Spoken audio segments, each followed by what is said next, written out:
In El Salvador, at least some people are worried, angry, and showing it on the streets.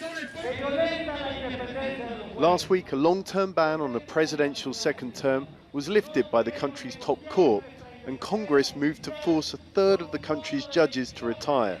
It's all a power grab by the country's president, said judges on the march. We're worried that we won't have independent institutions, that we'll have a judicial system that's made to measure for the government, that gets orders via Twitter from the presidential palace.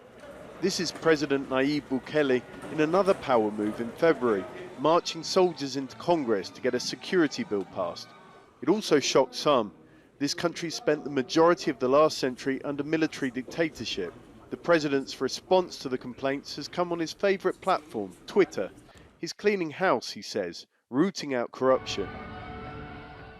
And plenty of ordinary Salvadorans agree with him after years of political gridlock and institutional graft. Things never got better for us, just for those on the top.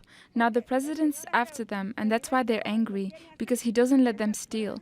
That's the truth. He's a good president. He's a 10 out of 10. Bukele's approval ratings are high. His handling of the COVID crisis and vaccination campaign has helped. He's also lowered the country's murder rate, even if he had to make a truce with the gangs to stop them killing. You can feel the difference in the streets of Las Palmas, a tough neighborhood in the capital, says Julio Cesar. He should know he earns a living on these streets painting murals. We're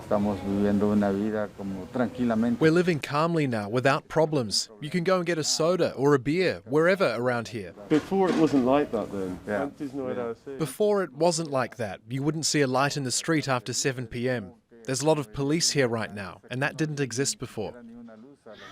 But extortion's still rife, and it was obvious as we visited that the gangs were present, even if they're at peace.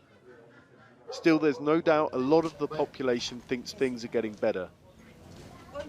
The question is, at what cost to democracy, and are they willing to pay that price? John Holman, Jazeera, El Salvador.